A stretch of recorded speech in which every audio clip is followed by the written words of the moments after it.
So good afternoon or good morning if you're calling in from USA or other parts of the world. So as John mentioned today, I'm going to talk about the vapor pressure measurements using our unique system. So especially develop the vapor pressure analyzer to measure vapor pressure of materials and also to introduce new systems to simplify for these measurements. Okay, so let's just make short introduction to vapor pressure, and then I'm going to dive in straight into the method and the examples where you can actually use these techniques. So as you all know, the vapor pressure of liquid is the equilibrium pressure of vapor above its liquid. So it's basically the pressure of the vapor resulting from the evaporation of a liquid, or when we work with a solid, is the result of the sublimation above the sample in a closed container.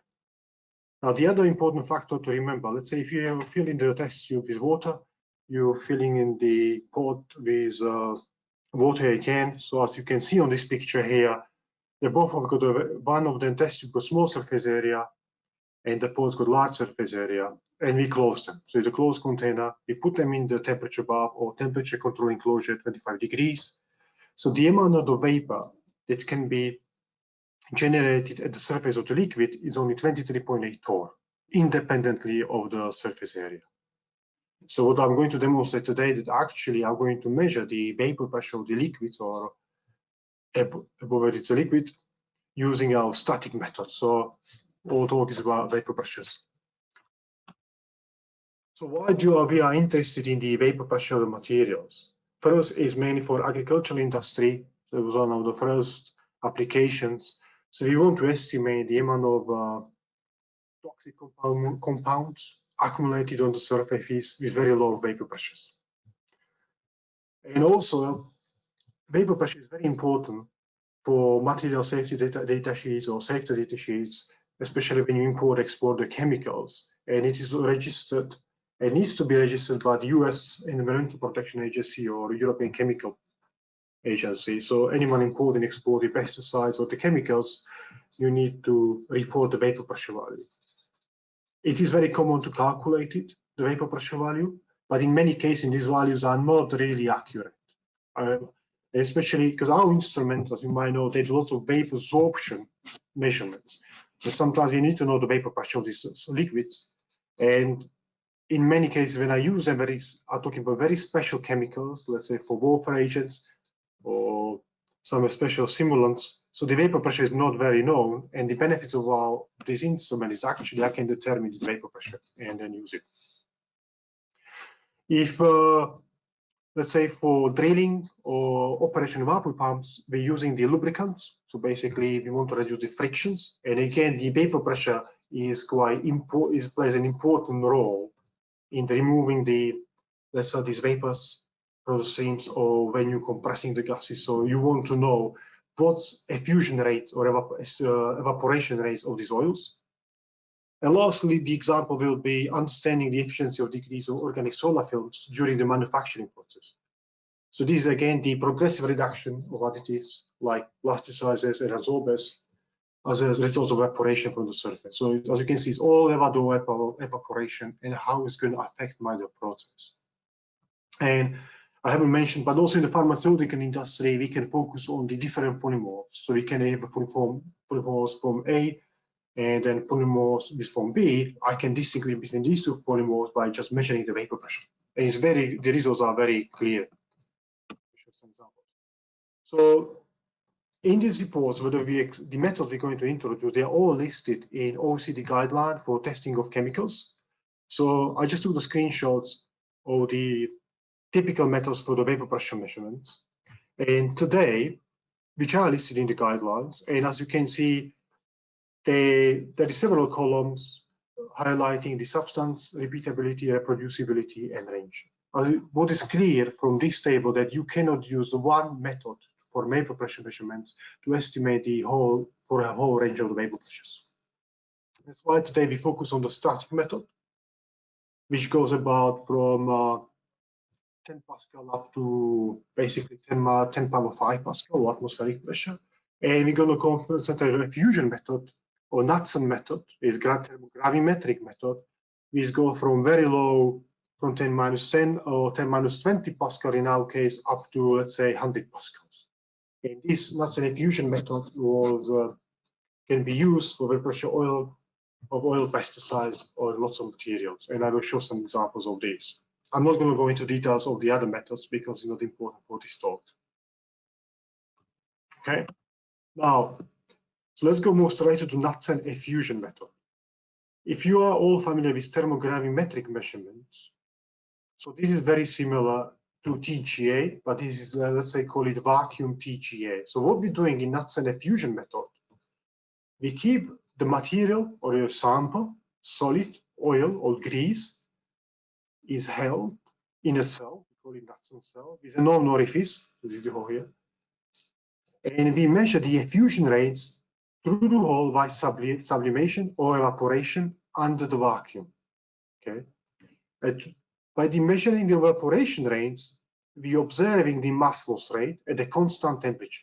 One of the key key parameters is the temperature. The temperature needs to be constant. That's why we always allow at least minimum of 2 hours for good temperature equilibrium. So this is the whole principle of Knudsen effusion method. It's very similar system. Now from these effusion rates, so basically time versus the change in the mass or mass loss rate, we can calculate the vapor pressure using the equation here. So the P is the pressure, R is the universal gas constant, T is the temperature of the experiment. So let's say imagine this is doing at 25. So this is the effusion rate at 25 degrees. M is the molecular weight of a substance. dmdt is the effusion rate. So basically we fit the straight line to the mass loss rate, and that value is fed into the equation. A is the orifice size. So orifice size is calculated, usually determined, we have a rough idea about orifice size when we manufacture the Knudsen cell, but we also calibrate the orifice size using the benzoic acid, which is our reference material. So if you look at the equation here, the only variable here is the temperature and the effusion rates or dmdt value here. All these are the constant. So when we measure the vapor pressure, we always have to measure vapor pressure at least I would say 5 temperatures. And in the limited temperature range, the logarithms of the vapor pressure of the pure substance is a linear function of the inverse of the thermodynamic temperature according to this simplified Clausius-Clapeyron equation. So why do we need this? So from this simplified Clausius-Clapeyron equation, then I can determine extrapolate vapor pressure values at different temperatures. And this is also valid for not only pure components, but also for some of the multi-components materials. Now, let's look at the scheme of the system. So as I mentioned, it's very simple. It's thermogravimetric system, very similar to TGA, but it's working on the vacuum. So you have the sets of the pump to generate very high vacuum. So we go down to 10 minus 6 4 or millibar. You have the one vacuum pressure gauge. The incubator is the temperature enclosure. So we heated up the sample, including the balance and the preheater. Everything is at exactly the same temperature. And the sample is loaded at the left-hand side. So for the measurements, we're using our SMS ultra balances with 0.1 microgram resolution. And the enclosure temperature is 5 to 85. So if you work with, let's say, pharmaceutical powders or silicones, so the enclosure temperature range is sufficient to measure the vapor pressure of these substances. Because you can't go too high, your sample will evaporate and must go back to zero. Must go back to zero. If you work with the oils, let's say mineral oils, which are using, let's say, the vacuum pumps or for drilling, then we need to go up to 400 degrees in order to determine the vapor pressure. So this is the setup, typical setup for vapor pressure measurements. So on the other side, the reference side, so we use some counterweights as we wish to. So what the system looks like, so you have the set of the pumps outside, is fully automated, controlled by the computer. Then you have the temperature enclosure, is the incubator 585, and then you have the vacuum stand inside, pressure gauges, and the temperature controllers here for Europe, for preheater, and for the oven itself. Now, what the Knudsen cell looks like. So if you remember the TGA, so basically from the balance beam, we have the suspending hang down wire, and then this is where it's sitting our nuts and cell in a metal pan. So nuts and cell is got the two parts, it's got the cap and the lid. Okay, so at the bottom of the cap, you load about 80% by its volume. You cannot overload it because you need to have space above in order the vapor Knudsen equation to take place. So you cannot overfill it, otherwise it won't work. So this is the lid, but if you look at the inside view, so basically this lid, you just screw it in on top of the cap. And here's the top view. So what you see here is a small orifice, which can range from 100 micron up to 500 microns, depending on type of the material. So if you have a highly volatile substance, so you can use very small orifice, low temperatures. If you have substances which are less volatile, they require high temperature, so you can use a high orifice size. So this is the trade-off which one to use. And this is how you suspend from the balance. So to access this is very easy. You just undo this one clamp, and you get straight access to the cell itself. So now let's move to the actually real data. So the experimental part is actually clear. So here we look at the typical vapor pressure data of benzoic acid. So what we see here, solid red line is the mass readings. Solid blue line is the temperature of the enclosure or incubator. Solid yellow line is temperature of the preheater. In this case, using the preheater temperature just to monitor the temperature of the sample. Preheater is very close to the sample temperature. And as I said, as you can see here, at each stage, I wait 3 hours. The reason is, if you look at the preheat temperature, you need at least 80 minutes for the temperature of the sample to reach the set temperature. Okay, so this is very important for these correct evaporation rates, that the sample is at the correct temperature. Once the sample is at the correct temperature, we observe the mass loss. And what you can see here, as we step up the temperature, you go to a much higher temperature, the mass loss is linear and faster. So as you can see, the mass loss rate changes with the temperature. Higher the temperature you got, the higher mass loss you have. Now, bear in mind that you cannot go beyond the composition temperature. Yeah, you still get the temperature mass loss, but you cannot use it this data for vapor pressure calculation. Now, from this mass loss data, we calculate vapor pressure, which is very simple. You select the region before the temperature was changed. So let's say you take last 60 minutes, and the software fit the straight line, and then we obtain our diffusion rate, which is then fit into the equation, and the software automatically calculates the vapor pressure at each temperature. So you repeat the iteration at each different temperature, and software automatically construct the logarithms of vapor pressure versus inverse temperature in Kelvin. And from this temperature here, which displaying the vapor pressure at various temperature, we can extrapolate the values for different temperatures, let's say for 5 degrees Celsius, because the vapor pressure, as you know, is only a function of the temperature. Also, from the slope of this line, we can determine heat of vaporization or sublimation. If you look at the absolute values here, so we have the evaporation rates here in this column, dmdt, milligrams per minute. Temperature is the first column. Then we have the vapor pressure determined using our method. And then I compare vapor pressure measurement values determined from literature. And as you can see, there is very good agreement between these two techniques. As you can see, if you look at the vapor pressure values, there is slight error between the measurements. It's never going to get exact same values, but this method, in my view, provides very reproducible data of the vapor pressure measurement. So as you can see, there's excellent agreements. Now the software also automatically generates the report, what I show you below. So it records the orifice size value. This is important if you have the different type of orifice cell, so you know which cells to use, and also the molecular weight of sample. So as I said, these require molecular weight. So then you get your vapor pressure values, including your slope intercept, and absolute value of the vapor pressure and evaporation rate. So this is automatically coming out of the software, all the information what you need. If you need, you can change the logo to your own company. So here's the typical vapor pressure report generated as a software. So the vapor pressure measurements are extremely simple, but there is few consideration like loading of the sample is very critical. And because if you don't get loading correctly, especially how you put it in, or you have like excess on the sample size, you might get different result. Another example of the vapor pressure is the vapor pressure of naphthalene.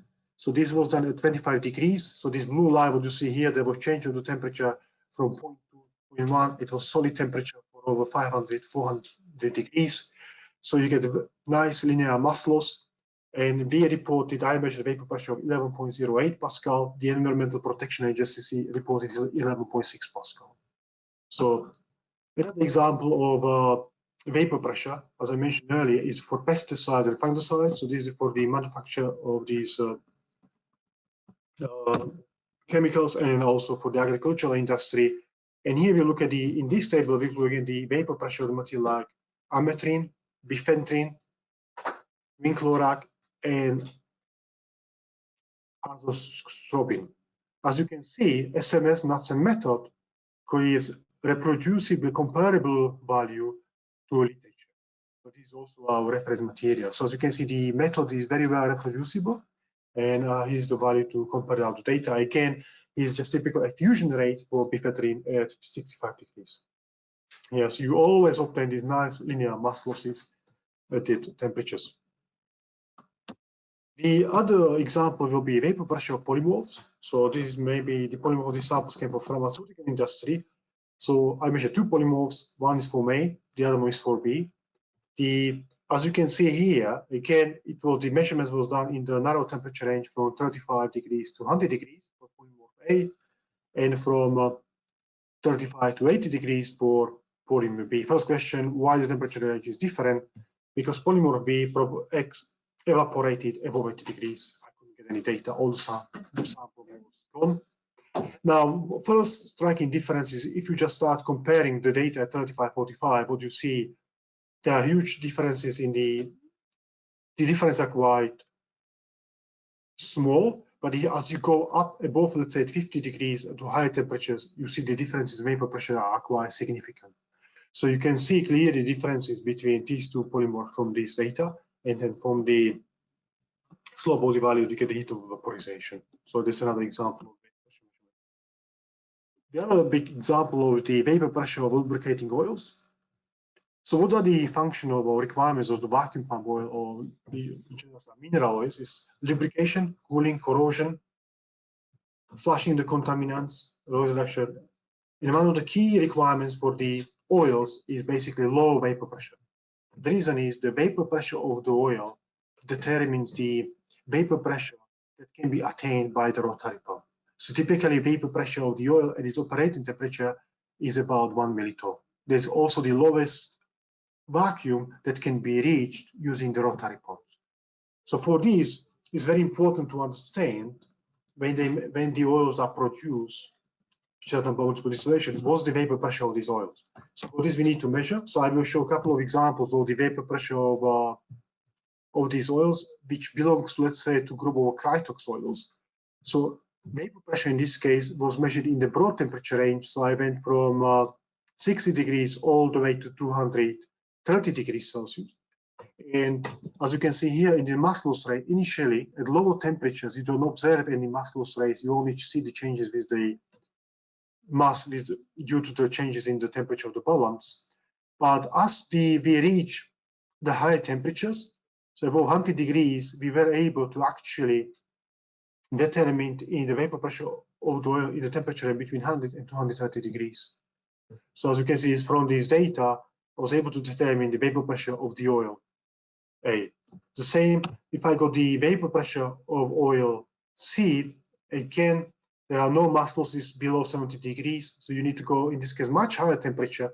So the vapor pressure range for this oil was from 205 degrees up to 260 degrees. So that is significant. So these oils got much lower vapor pressure than the oil A.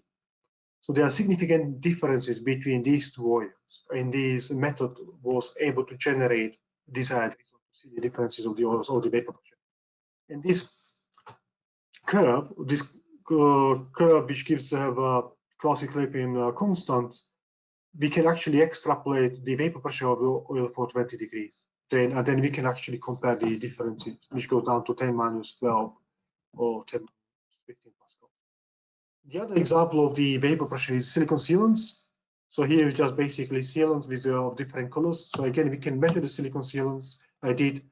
And so in this case, it was in the temperature range 25 to 35 degrees. As you can see, I was trying to go all the way up to 50. Temperature was too high. All the samples were sublimed before actually reach the temperature.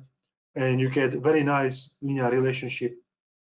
So and I was able to determine that silicon's got vapor pressure about 3.3 Pascal at 25 degrees, and about 35 degrees about 8.3 Pascal. Now, since we have the new system which allows us to go to 5 degrees, so I could remeasure it and measure actually at much lower temperatures, so I can get 2 more points for this material. Also, there are some other applications like basic chemicals, like stabilizers, chemical intermediates, which are used for the coating applications. Then we need to know the vapor pressure of this, especially when you're working with the CVD techniques. And here we can, one of these examples of these chemicals is 3-isopropanolamine. Again, it did vapor pressure of this narrow temperature range from 40 degrees up to 90 degrees. We get a very nice linear relationship. And from this linear relationship, I am able to extrapolate the vapor pressure at 20 degrees. Because if you look at the most of data, material data sheets, so the vapor pressure is typically given at 20 degrees or 25 degrees. So, but if the vapor pressure is too low, it's very difficult to actually measure it. It's impossible to measure at low temperatures. We must have to go to much higher temperatures in order to get these values. The molecular weight is about 335 grams. Now I move to the different methods. So this naphthalene fusion method covers very low vapor pressure. So we go down to 10 minus 15 Pascal up to 100. Now static method is very different. So this goes probably from 100 Pascals up to 103,000 Pascal. So in this method, it is direct method. We measure directly the pressure. Okay, as I show in the first example of the water. So I'm going to measure the vapor pressure of the molecules above the liquid. So the vapor pressure at thermodynamic equilibrium is always determined at a specific temperature. And this static method uses simplified apparatus. So I need some reservoirs. In this case, I'm going to use the flask.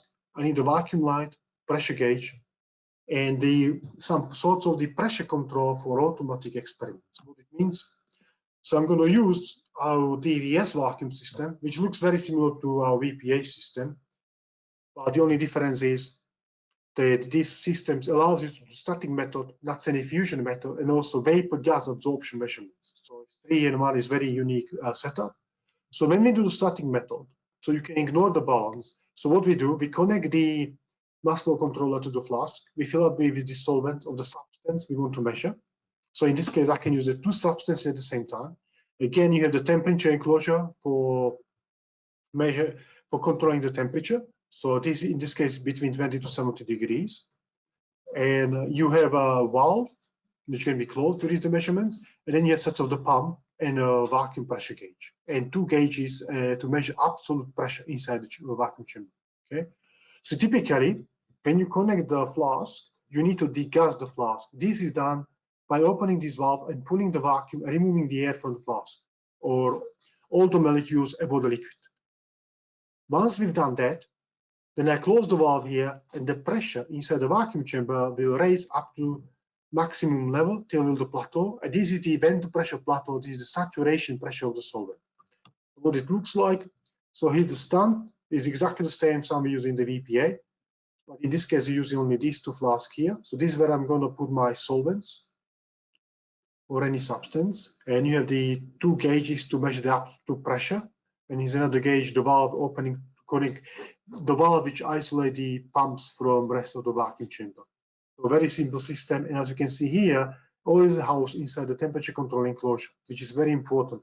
Before you do any of these measurements, you have to wait at least a couple of hours to get everything at a constant temperature. Now, so here's the example that we can measure. This system allows us to measure the two samples sequentially. So what it means, so both samples can be sitting at 25 degrees for a couple of hours. Then I'm going to discuss the gas sample number one. So basically, I pull the vacuum, remove all the air above the liquid. Then I close the valve. I will directly measure the vapor pressure of the substance number one. When the experiment is completed, wait a couple of in and out to remove all the molecules, and then I repeat the process on substance number two. Now let's start with the simple experiment. So I'm going to show the data now for vapor pressure cyclohexane at 25 degrees. So initially what you see here, so we see the zero. So zero corresponds to basically, so there was just only the vacuum, so nothing was happening.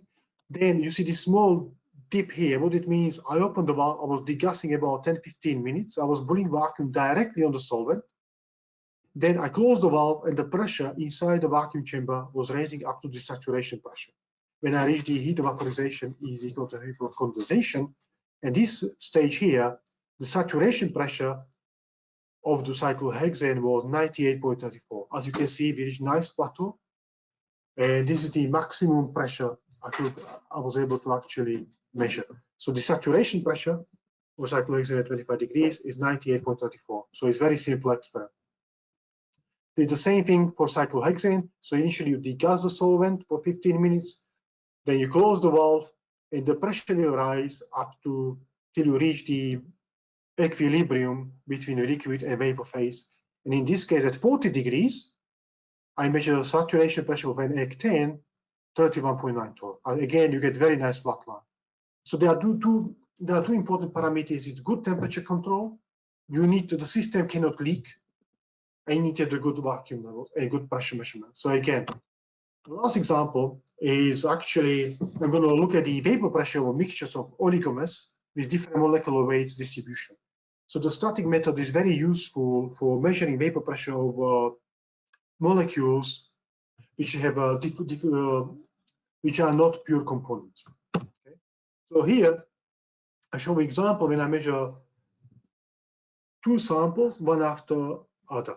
Okay, so initially it was sample again. This is what you see when I was putting the vacuum on the sample, the gassing step, close the valve, and this is, as I said, is the mixture of different oligomers. So the pressure is up. Pressure is up. As you can see, one thing, what you observe, the line is not as steep. So when you have the mixtures, it takes the time for the pressure to rise. So in this case, for this sample number one, I measure saturation, vapor pressure at 50 degrees at 4.9 torr. Okay, then I went back to zero. So I basically evacuated the chamber. So I removed all the molecules from sample one. Then opened the valve on my flask. So I degassed the sample number two for 15 minutes, closed the valve, and again I see observing the pressure raising up for the sample number two. In this case, the saturation pressure of sample number two is 1.12. So as you can see, this system allows you to easily measure two samples, one after other, without actually changing the sample. So it's relatively easy, the system to measure. So, and it can operate 20 to 70 degrees. So that would be all from my side. As you can see, it was very simple methods for determining the vapor pressure. And I would like to thank you for your attention and your time. And I'm happy to take any questions you might have. Thank you very much, Vlad. I think everyone else will join me as well, and thanking you for a great presentation. We have a few questions starting to come in, so I'd also like to invite everyone attending and listening to please submit your questions in the panel to your right.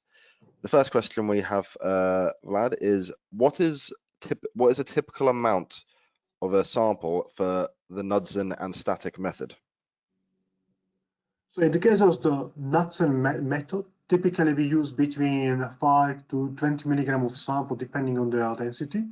So let's say if you work with the oils, if you fill up the cell about 75%, it gives you about 40 milligram weight, solid about 20 milligrams. In the case of static method, so we use about 50 milliliters of the liquid. We can use even the less depending how fast. So we need at least between 20 to 100 milliliters of the liquid for the static method. Great. Another question we have here is what is the base vacuum of the system? So in the case of the static method, one of the requirements by obviously the guideline or regulation is that you need to have the good vacuum. They refer to high vacuum, ultra torr high vacuum. So in our case, we go down to 10-6 torr, which is a good vacuum for these measurements and which is required by the guidelines for static vapor pressure measurements. sorry, for the naphthalene effusion and vapor pressure measurements. Great. We also have a question here is, what is the typical length of the experiment? So the typical length of the experiments, if you are interested, if you know the temperature range for the when the sample is going to evaporate, I would say is about 24 hours.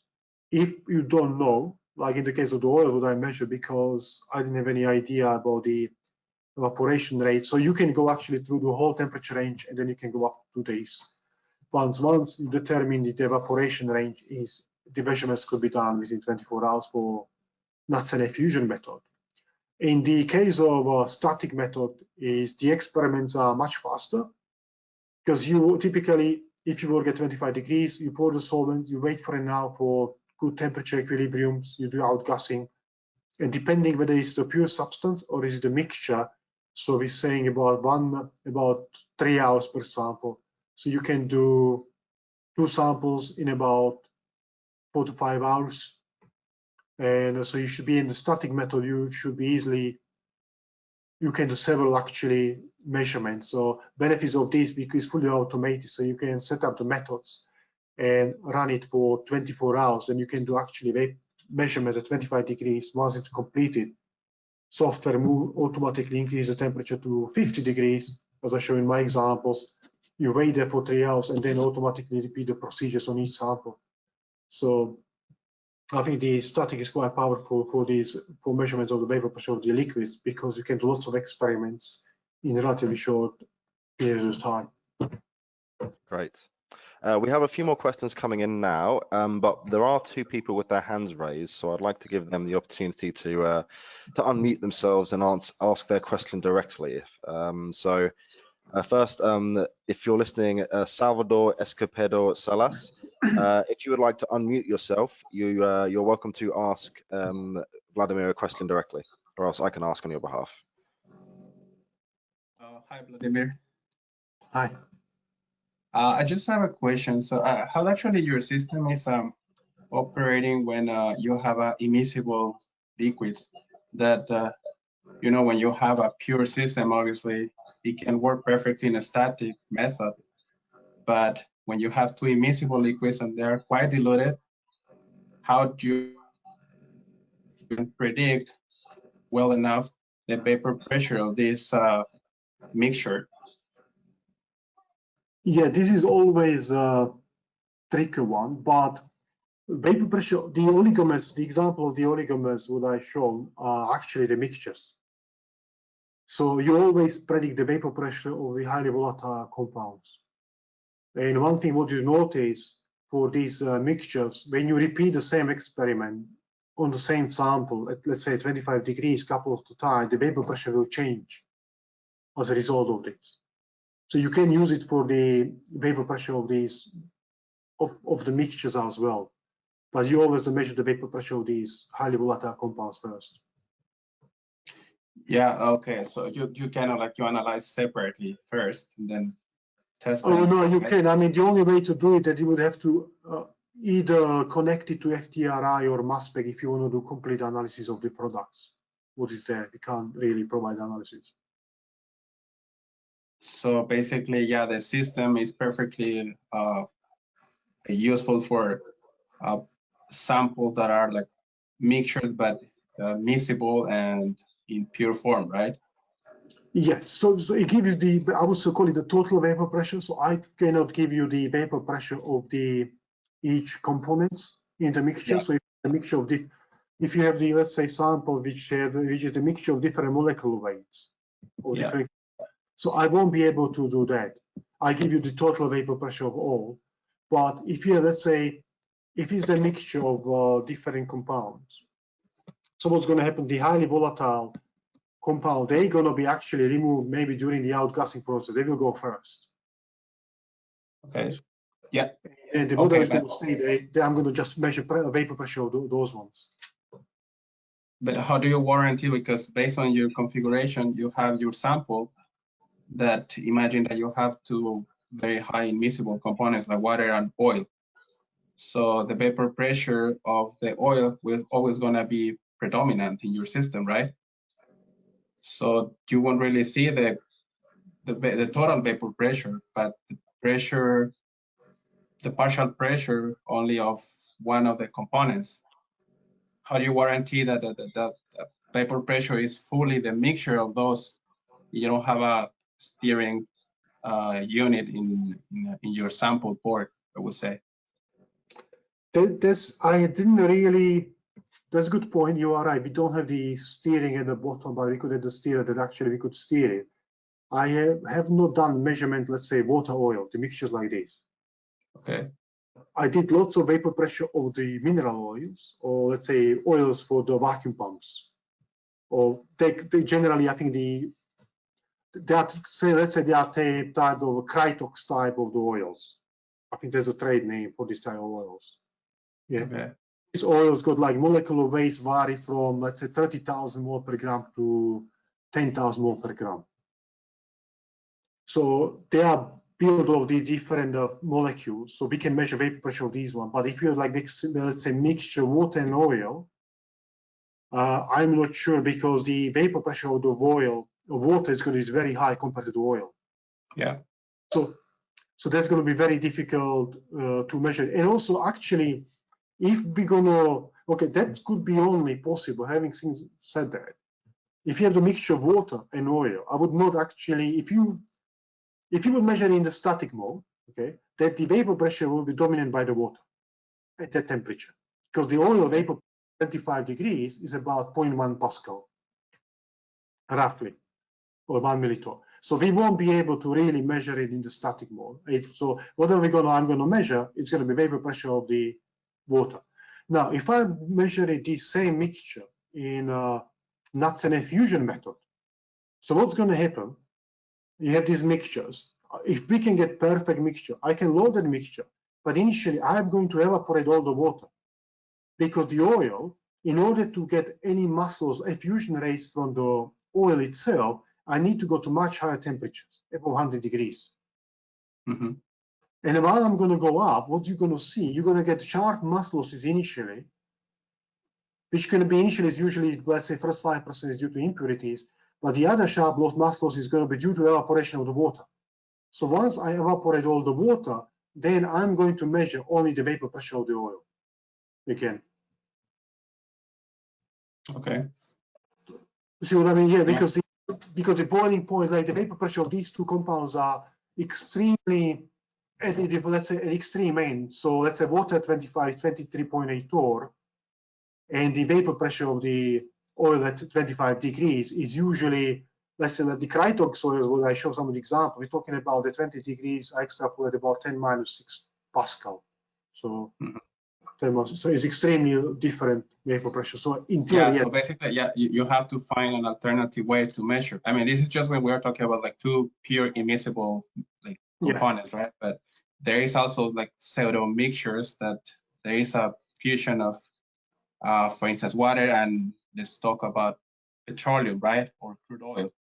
So which it has a mixture of tons of different components that make probably the analysis of that vapor pressure even a bit more difficult.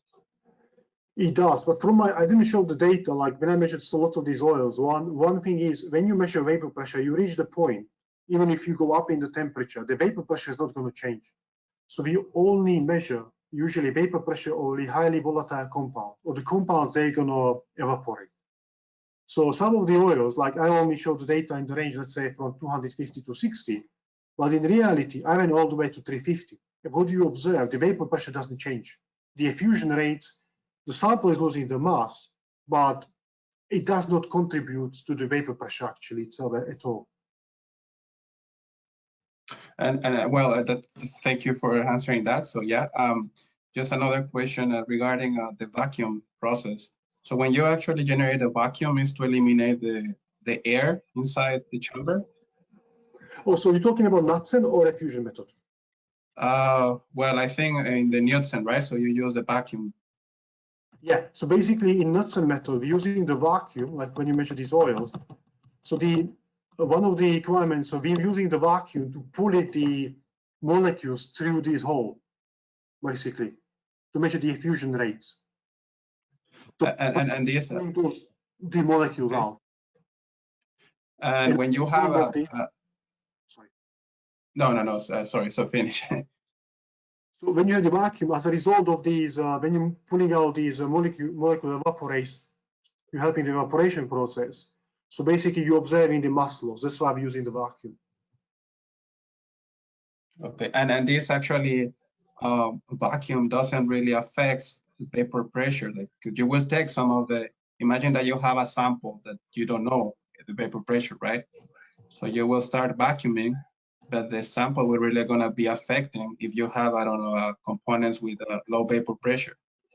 That this vacuum will take away some of those components, and then you will just get some of less vapor pressure measurements for the sample that you're analyzing. That so you won't have the total vapor pressure, but like just, I would say, partial measurements. Is that actually that vacuum affecting the sample content of volatile compounds? Yeah, so if you have highly volatile, so the vacuum actually enables to evaporate of these compounds much faster. So they're going to be effusing through that hole very fast. Also, if you have the bigger hole, that's going to speed up the process as well. But one thing to remember for Knudsen effusion method, the vacuum is just basically is the driving force, is providing the force for the molecules to travel. Yeah, the actual vapor pressure calculations are done on the mass data. Yeah, so the vacuum is throughout the experiment changes slightly, is maintained 10-5 to 10-6 torr, but the actual measurements or the calculations requires only knowledge of a mass loss rate or effusion rate at different temperatures. Okay. So not really, I would say it's not important. It is required as a driving force, but it's not used in any calculations. If you look at the other the equation. So when you calculate, so here's the equation. When I calculate the vapor pressure, I don't need to enter the vacuum pressure value anywhere. Okay, yeah, so. Hi guys, yeah. I think if I could just Thank you. interject here, I think we have a lot of questions stacking up, so I think we'll have to move on to the next question, I'm afraid. Yeah, no, it's okay. Thank you very much for your time and very interesting. Thank you for your engagement, Salvador. So Vlad, we just have a question from Annalisa Conju. She asks, do you have experience for measurements on molten salts which are quite corrosive? No, I have not measured any molten salt, but if it's the corrosive, our system can handle it. Because I would, just to make it clear, the Knudsen cell is made of titanium, and the chamber, everything is made from stainless steel or white and or colorless steel, so we can handle toxic or corrosive solids or liquids. Great. We have a question from a Carla Iazari. She asks, is it not necessary to freeze the liquid before vacuum for the static method? That's a very good point. Yes, so you can, if you freeze the liquid and you do this degassing of the liquid, so you can purify it. So there is one of the way to do it. I have not freeze the liquid, and the reason is it doesn't make, in my view, any huge difference. But if you have access to liquid nitrogen, yes, you can do it. You can put basically tray this liquid nitrogen under the flask and boil the liquid prior to the measurements as well. Okay, great. We have a question here from a Louisa Eki. Now let me preempt this by saying I know Louisa has had her hand up for a while, but just so we can get through all the questions, Louisa, I'll pose your question to Vlad, and then we can possibly connect you guys afterwards to have a more full discussion. But Louisa asks, I want to calculate the solvent vapor concentration in my setup, an Erlenmeyer flask. Is that possible with the vapor pressure of the solvent? In my case, Toluene, Toluene. Toluene, yeah. I've never been asked this before. I'm gonna look into it. I'm gonna get to you offline of this. I'm not sure. Yeah. So I'm gonna have to look into it because the system provide the vapor pressure values. So I don't know if it's going to help yet. Let's just discuss it online, or we can have another discussion about it. We need to look into it. Great. Well, Luisa, we'll connect with you after this presentation to kind of explore that more fully. A question here from Sarantha Pereira. Why do different polymorphs have different vapor pressures? Can we compare the DVS results with other techniques to compare the different polymorphs? Oh, this is a good question. I'm not the expert on the polymorph or these pharmaceutical materials, and there was expecting to be differences. I mean, I don't know much about these materials, so there was one of the materials I did it in the past. So I don't know. I mean, I would expect the material behavior will be different if you do, let's say, some other techniques. So I would not expect why they shouldn't have the different vapor pressure. Okay, great. And another question from Annalisa Conju. She asks, is it possible to couple the system with a mass analyzer, for example, to determine the partial pressure of a mixture? Yes. Yeah, we can attach it to a mass spec and analyze it for this kind of a sample. Great, thank you. I think that looks like all of the questions we have for today. So I would like to thank all of our audience for taking the time to be with us today and for submitting so many engaging questions. Anyone who who didn't have their queries answered, though I think we got around to all of them, anyone who we will contact for a fuller discussion, we'll do so after this session. Is there anything you would like to add before we finish for the day, Vlad? No, I would like to thank you to all our participants who joined me in this webinar. So this is the first time we introduced this technique, and then I'm still looking for the new opportunities where you can actually employ it in the industry, how we can use. So if you have any other useful suggestions or calculation we could actually use which could be used from these measurements and for deriving of your constants, yeah, just feel in touch. So once again, thank you very much for your time today. Yes, and I'm sure the audience will join me in thanking you as well, Vlad, once again for a fantastic presentation. As Vlad said, you're all very much invited to connect with us for further suggestions on how to employ this method. So please do so at science@surfacemeasurementsystems.com. Our next educational webinar will be coming up in 2 weeks' time, and that is titled Inverse Gas Chromatography for Chicken Feather Matte Characterization. This is a fantastic new piece of research we've conducted with Dr. Kane Chenoir at the Imperial College London.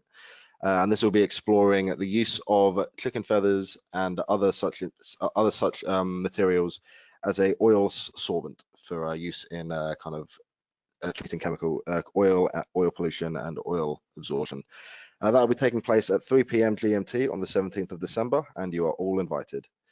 Once again, I'd like to thank you all for joining us today, and we hope you have a lovely afternoon or evening wherever you are. Thank you and take care.